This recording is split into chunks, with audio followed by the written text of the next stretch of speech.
This is one of the ideas of Swiss linguist Ferdinand de Saussure. He's important not only for net perspective, but to understand the development of critical thought in the 20th century. In this video, we are going to help you understand the ideas of Ferdinand de Saussure to make sure every time you get a question, you are so sure of what the answer is.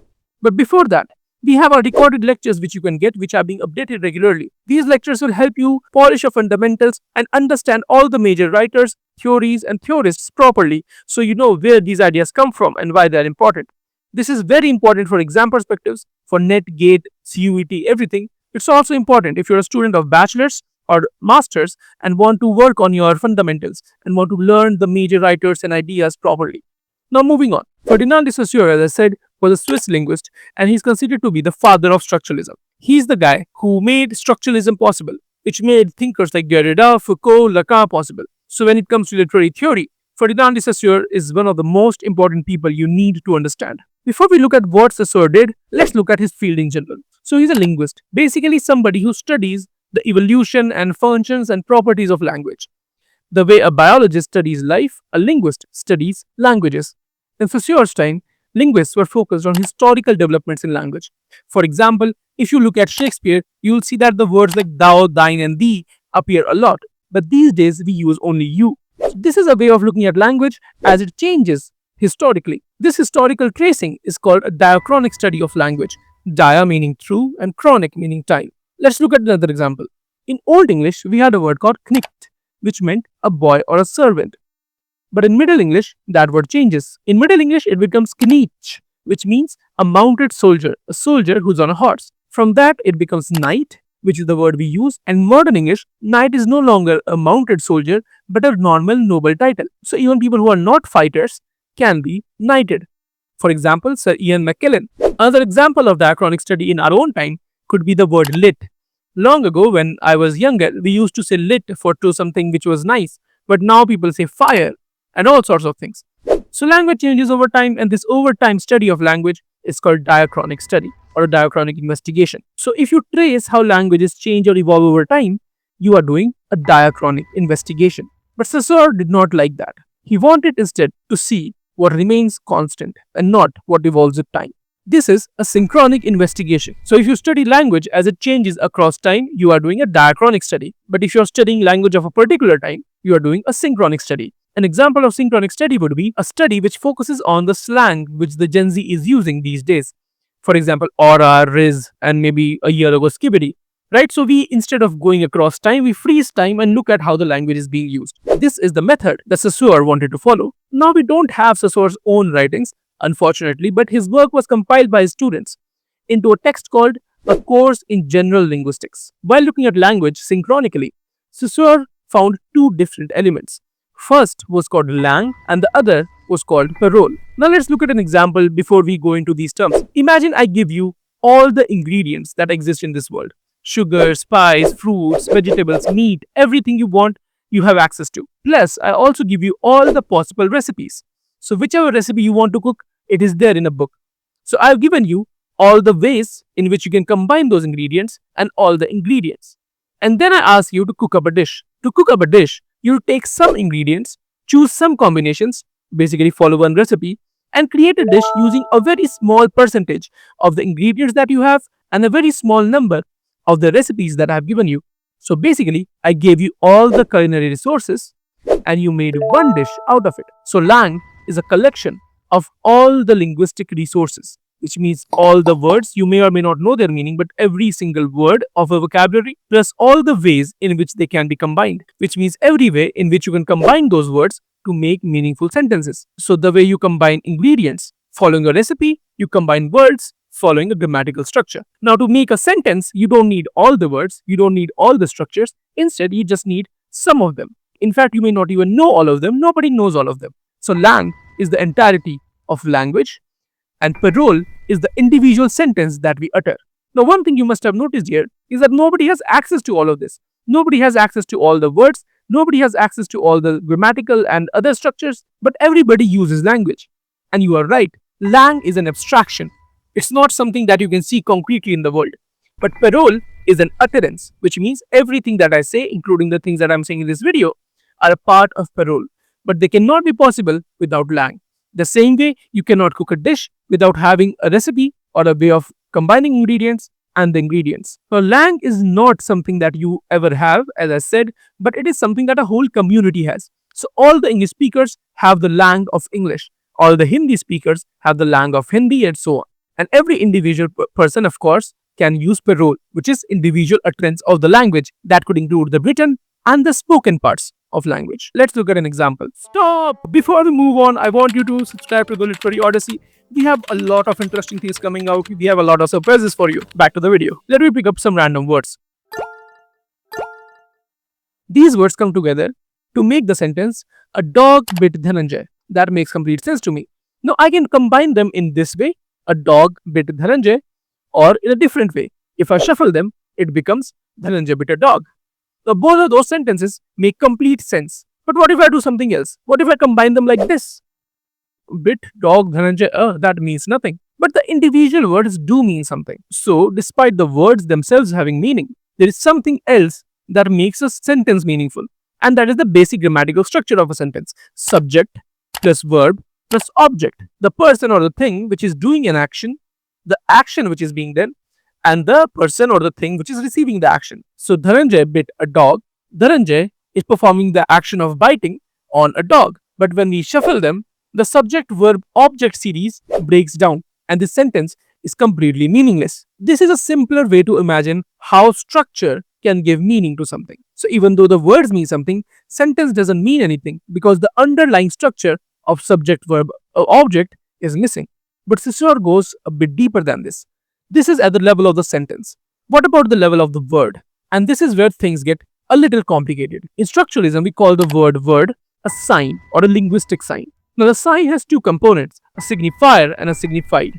So far, everybody understands this. This is very fundamental structuralism, but things start to get complicated after this. First, look at a signifier. Signifier, also called the sound image, is the impression that your mind has of a sound or a word that you read. So it's a mental impression. It is not the meaning, it's the impression. Let me give you an example. If someone says the word tree, you think of a tree, right? But if somebody with a speech impediment says tree, without the R sound but with the L sound, you can still think of a tree because your brain makes the same mental impression of it. Similarly, in writing, if I write the word tree like this, you will know it's a tree.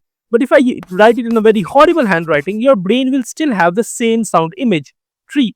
So my writing, the way I speak, my accent does not have a lot to do with how our brain thinks of that word. In other words, the physical aspects of a sound or a visual word are not the signifier but a mental impression of it.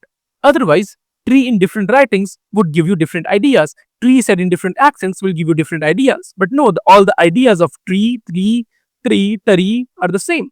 Similarly, all of these ways of writing tree give you the same idea in your mind.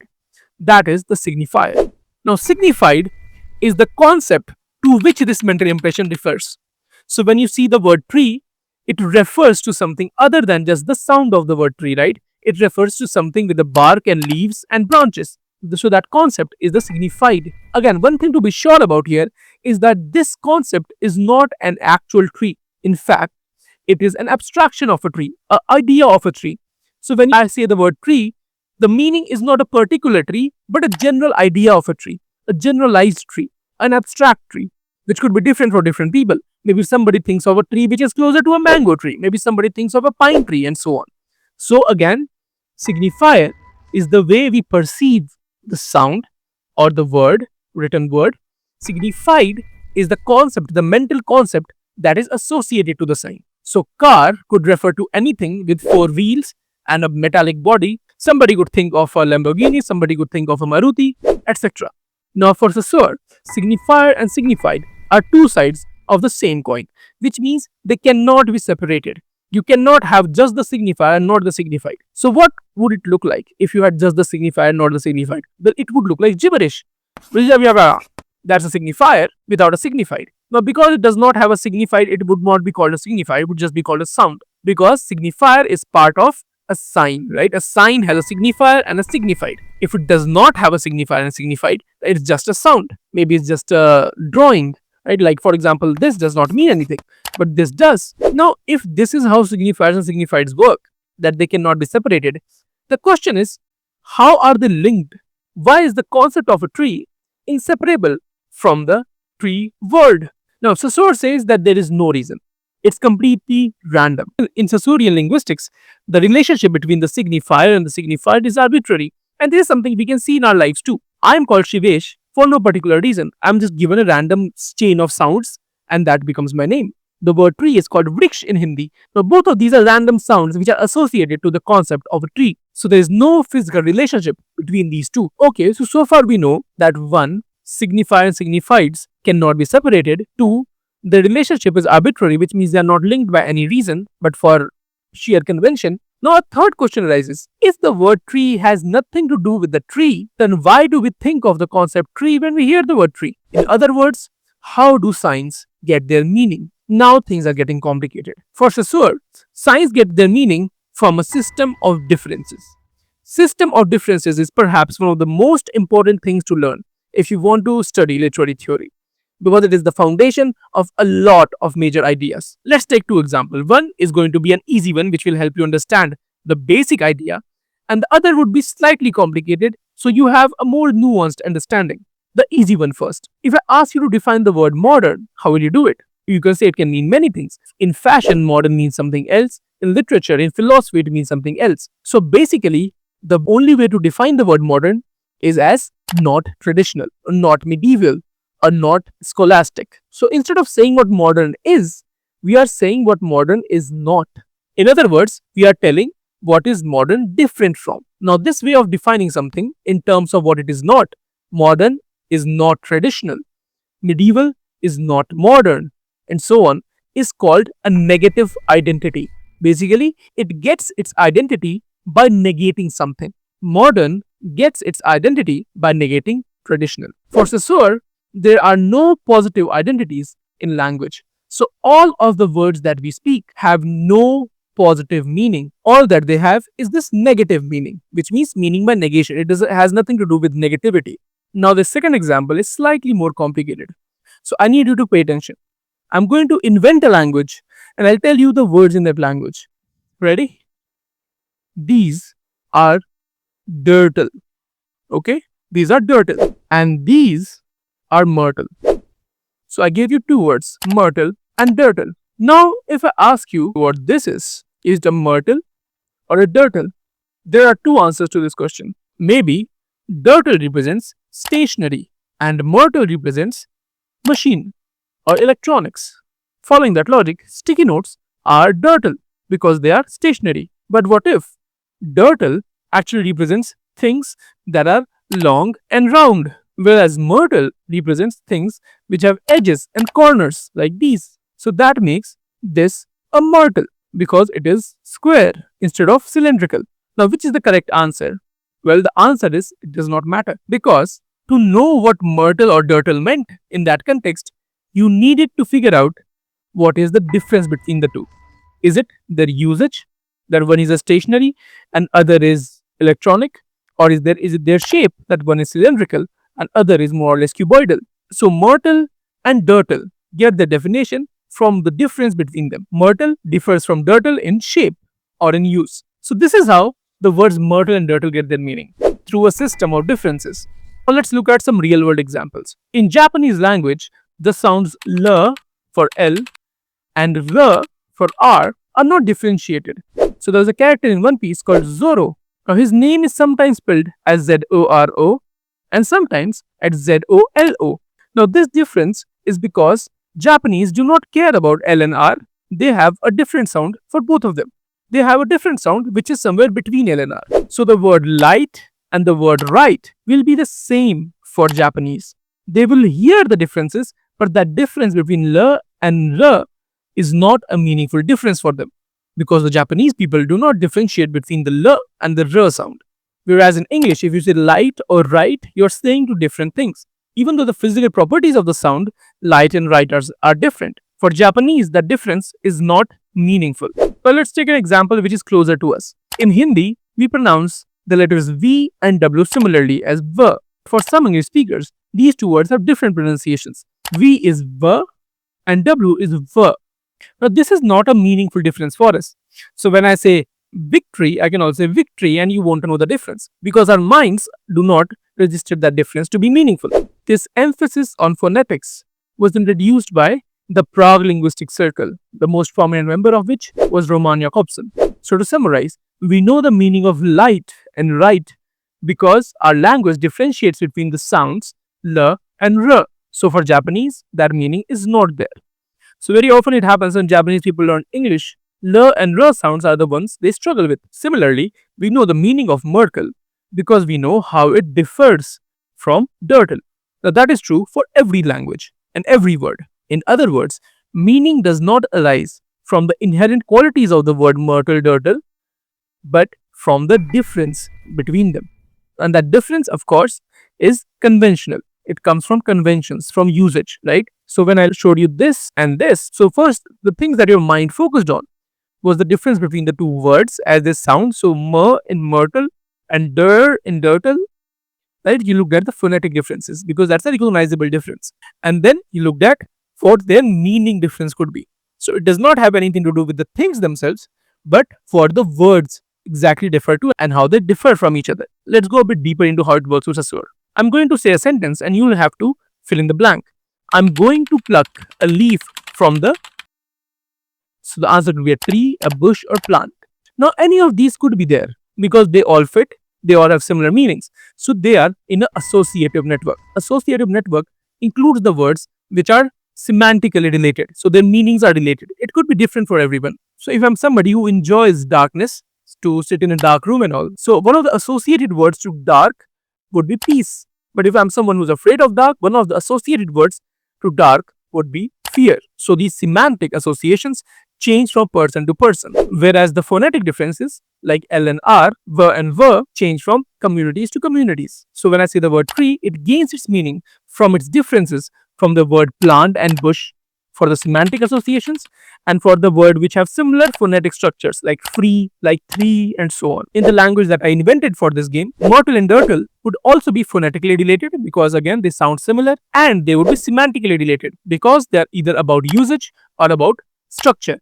It is also possible that one is about usage and other is about structure, but because we wanted to create a simpler language, let's stay with that. Now, a linguist called John Passmore said that language differ by differentiating differently. So Japanese is different from English because English differs L and R and Japanese does not. Hindi is different from English because the V sound is differentiated in English but not in Hindi. If it is clear, then you can move on to the next section. But if it is not clear, then let me give you one more example. Think of chess. Now every piece in chess has a different name. There are knights, there are bishops, there are rooks and pawns, kings and queens. All of them do not have any identity on their own, but we differentiate them based on the way they move, based on the way they act in a structured game. At the same time, if you look at Ludo, the pieces in Ludo are differentiated not by the way they move because all of them move the same, but by their color. And that is why we don't have any name for the individual pieces. So if you had a game of chess where every piece moved the same, we would have no need to differentiate between them in their names because there is no difference, so there is no identity.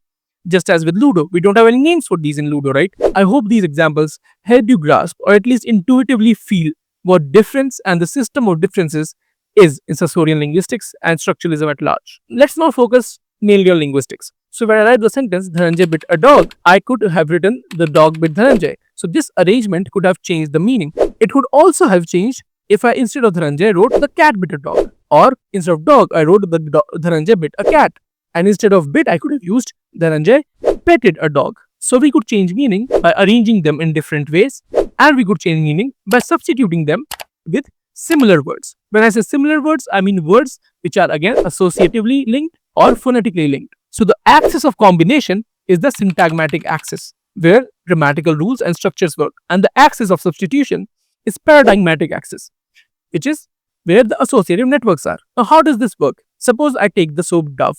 Why is it called Dove? Well, on the associative network or on the paradigmatic axis, Dove is associated to the idea of softness. Doves are soft birds. Dove also is related phonetically to the word love because the only difference is l and the d sound. Because language means through difference, when you read the word dove, we are also subconsciously aware of its relationship to the word love and soft. Therefore, the name dove itself evokes a sense of softness, purity and intimacy. So if you see two soaps, one is called Dove another is called brick, you're more likely to buy the soap called Dove because of these differential association. Another thing to observe here is that in this sentence, Dhananjay bit a dog, all of these words are present and are on the syntagmatic axis. So the syntagmatic differences, in case I switch the Dhananjay and dog here, are in presentia. Basically, they are present. I know the meaning of this sentence because the structure is present in front of me when I say the sentence. Whereas the paradigmatic axis works in absentia, which means I know Dhananjay bit a dog because the words in the associative network of dog, that would be cat, wolf, pet, are not there. At the same time, another idea that it could invoke in you is that Dhananjay bit a friendly animal because dogs are considered man's best friend. That is also a part of its network of associations. Now let's look at how it implies to our culture. We'll look at particular examples in a later video. First, let's look at a syntagmatic example from our own culture. The daily soaps that our mothers and very often whole family watches has certain characteristics.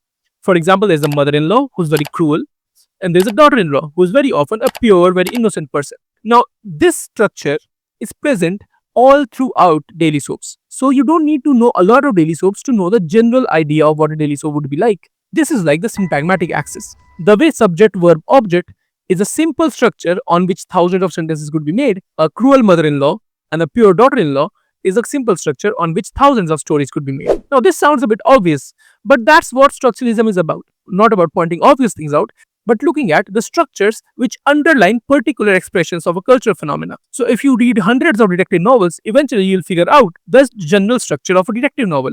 There's a murder, somebody goes to a detective, there are certain types of characters, there's a detective, there's a policeman who's not very good, so he takes help from a detective, and so on. Similarly, if you read a lot of fantasy, you'll find the structures in fantasy novels. For example, there's a bad person, a bad villain who could be a Dark Lord, who could be Voldemort or Sauron. And there's a person who's very weak compared to the Dark Lord, but they have the destiny to defeat the Dark Lord. A general structure.